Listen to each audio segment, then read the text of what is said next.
couldn't make a good on the end of it. And what a great finish it is. Perfect volley, isn't it? He strikes it so well. What an excellent finish.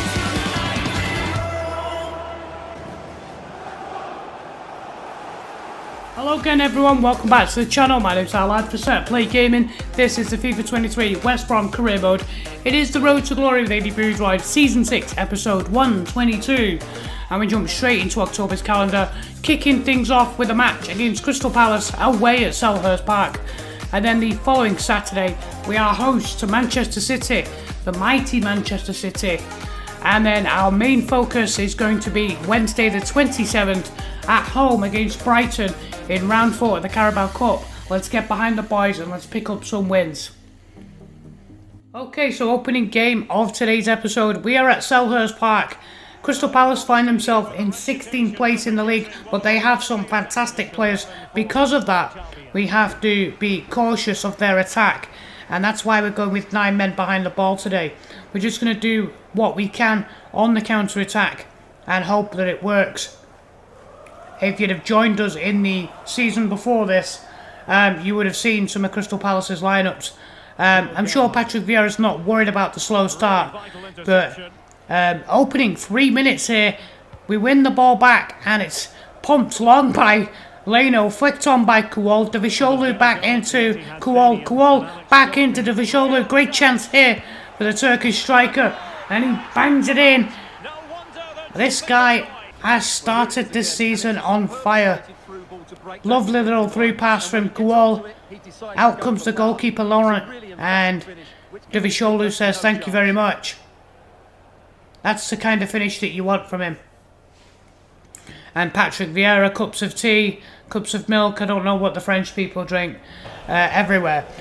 And then it would take 35 minutes for them to actually try and open the deadlock themselves, with Joe Gelhardt with a low shot after good work by Vencedor, and it's a good save by Leno at the front post. Vieira thought that might have crept in at the front post, but no way.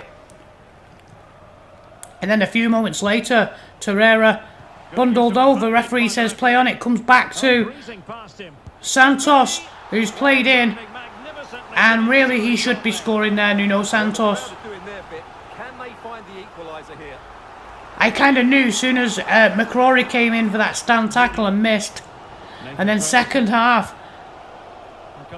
a contentious decision here by the referee. O'Shea wins the ball. You can see both my central midfielders just stood there watching the play. I'm trying to bring them back, and McCrory ends up fouling the attacker, and Joe Gelhardt goes down the middle and scores.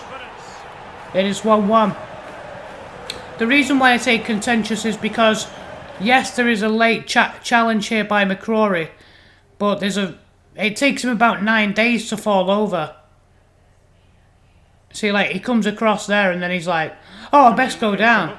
Well, I agree with the penalty. I'm not over it well and was able to keep his shot down. Michailidis steps in and wins this one, and then a nice interchange of passes. Timon to Kuol, Kuol down the left. And then Michailidis turns Dookie, and that's a great finish.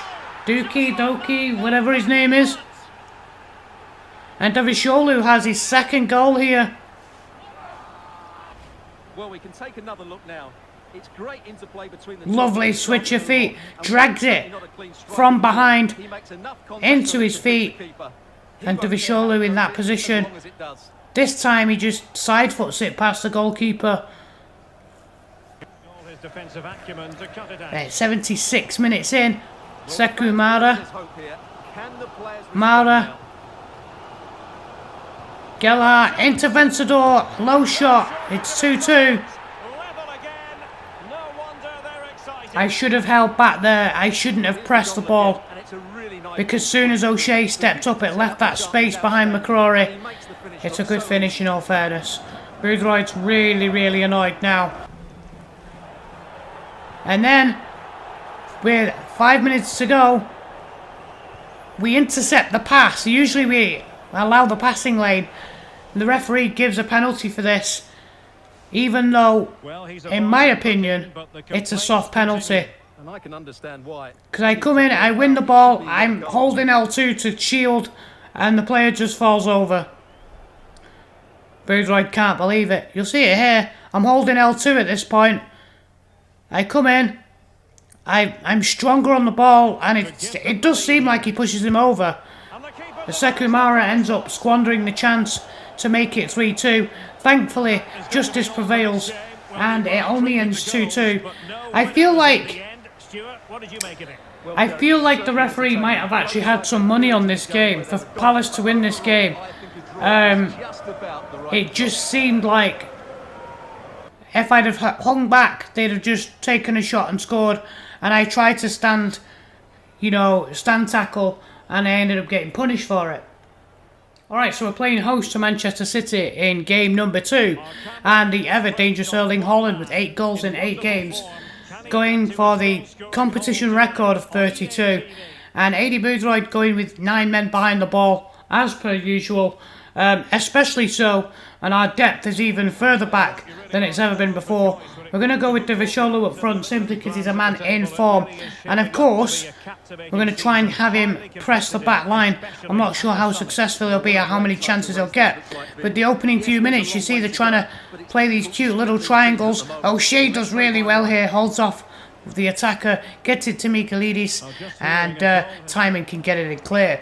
And then a few moments later, Hincapi into Foden. Foden across to Doyle. Doyle looking for a pass through, and McCrory gets in, wins the ball from Vitinha and clears it.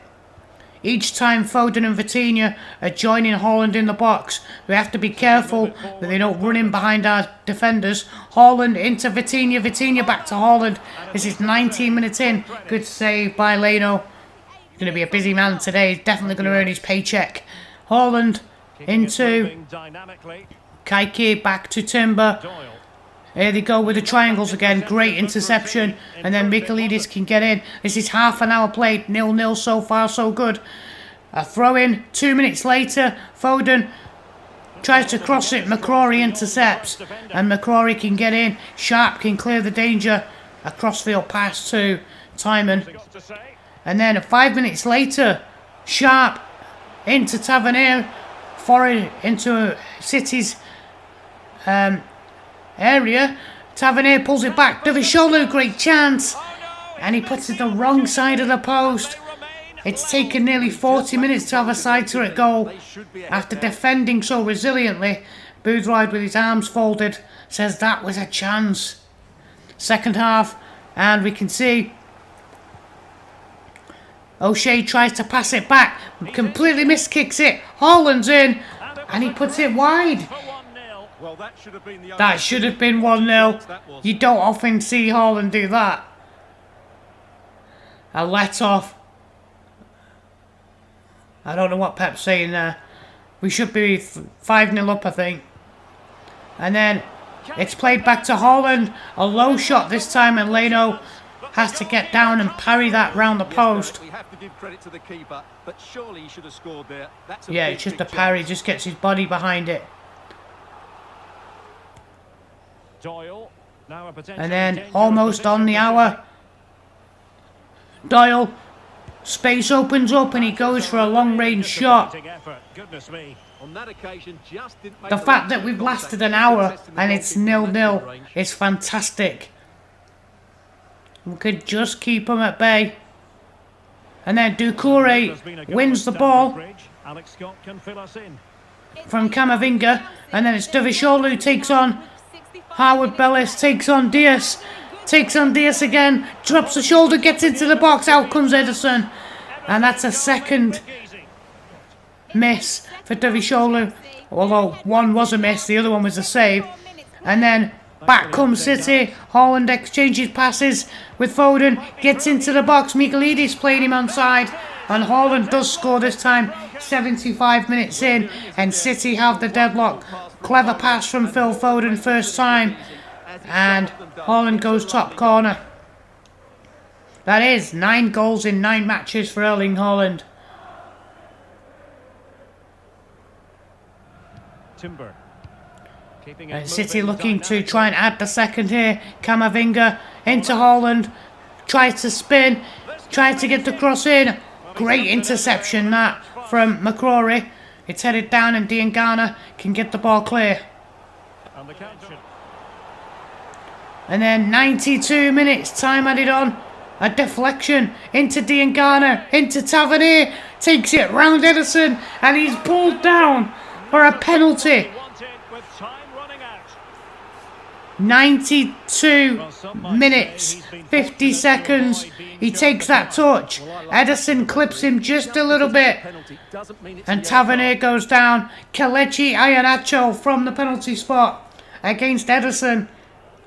A chance to get a point here against Manchester City. This would be huge. And he scores. Bottom corner. Kelechi Iheanacho off the bench. Boom. And that is full time. 94 minutes played. And we end up with a point here against Manchester City. Getting a point last week against Crystal Palace. And we are here to stay at the top half of the Premier League, surely. Alright, I promised we'd take a look at the league table. Here it is. Liverpool with 7 wins from 9 lead the Premier League. Their goal difference and goals against is quite superior. Spurs in second, Nottingham Forest holding third, United and City 4th and 5th, Chelsea 6th, Wolves 7th. We are 8th, guys. Only 1 defeat in 9 games. That is a fantastic start. Better than we could have ever imagined. Dropping into mid-table, Fulham and Everton, West Ham, Aston Villa in 12th, Brentford in 13th, Leicester in 14th, Brighton in 15th, Arsenal with 1 win in 9 matches. Terrible start for them. And then into the bottom part of the table, Leeds without a win in 9, Crystal Palace without a win in 9, Watford without a win in 9, but they have 6 draws, so we're just outside the relegation zone. Sheffield United look doomed. Alright, round 4 of the Carabao Cup with a chance to get to the quarter-finals, and we host Brighton at the Hawthorns. If you did watch episode 121, we beat this team in the league by 2-0, and we employed a tactic because they have 3 centre-backs at the back and 4 in midfield, and the tactic is simply to have El Mazouni pull the strings and then have Iheanacho use his target man presence up front and try and roll one of those defenders. Now, of course, once we get the ball wide, the midfielders are going to have plenty of space because there's no fullbacks. Here's Garan Kowal opening 6 minutes, turns Tungi into the box, almost slides it past Turner there. And Garan Kowal, even though it's on his weaker left foot, should have scored. And then 13 minutes in, Garan Kowal takes off again, taking on Sungi, and he's going to cut inside. Takes it past Carboni, great chance. He could have squared it to Rashica there, but Turner turns it around the post. Pun intended. 35 minutes in, Evans wide to Rashica. He spots the run from Iheanacho over the top of Turns and onto Iheanacho on his left with Turner coming out. Brings that down. Just has enough time to bring the ball down, allows it to bounce and then hits it with his left. Not the cleanest of contacts, but it's 1-0. Good defending, clattered out of there. 5 minutes to go till half time. Evans takes a dig. Not a bad effort from the youngster. It's set up nicely for him. He just cut across the ball. Great contact.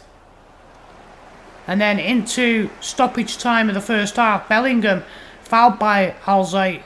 And you'll see here. Listen to this. Well, he knows he's on his last warning after that one. Well, I don't think it warranted a yellow card. He made a genuine attempt to play the ball there. So Stuart Robson thinks that's a genuine attempt to play the ball when all he did was haul him down. Okay, Stuart. Expert analysis from you, boy.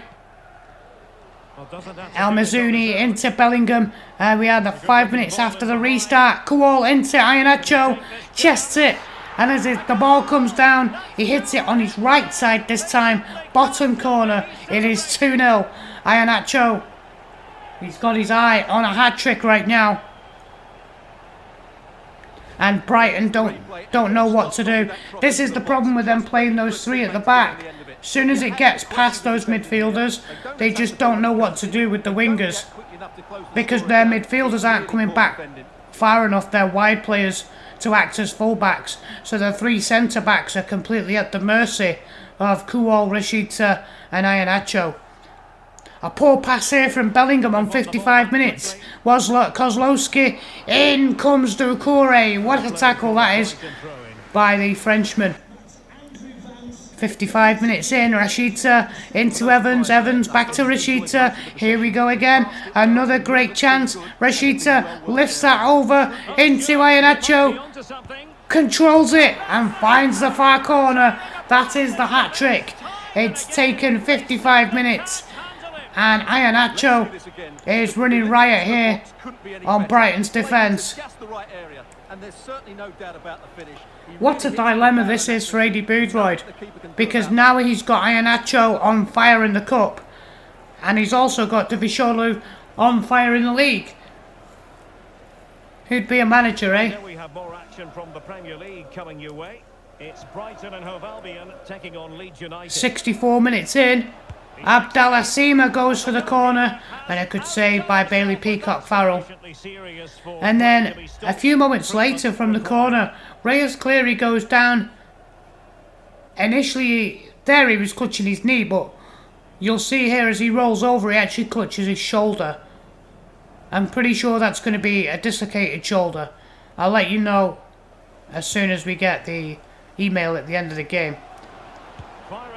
And then 77 minutes in, Pepelu takes one touch and smashes it over Bailey Peacock-Farrell. Just one touch on his left and hits it. Completely catches Bailey Peacock-Farrell out. It's a good strike. And that is full time. We win 3-1. We are through to the next stage, the quarterfinals. Let me know in the comments what you think. Alright, thanks for joining me on the channel today. I hope you enjoyed the episode. If you did and like to continue to support me, please consider watching any of the episodes available on the playlist, available at the end of this video. And I will be back in 2 days from now with episode 123, that's on Saturday, with games against Villa, Sheffield United and Manchester United. I hope you guys have a very good week. This is our lad for Set Play Gaming.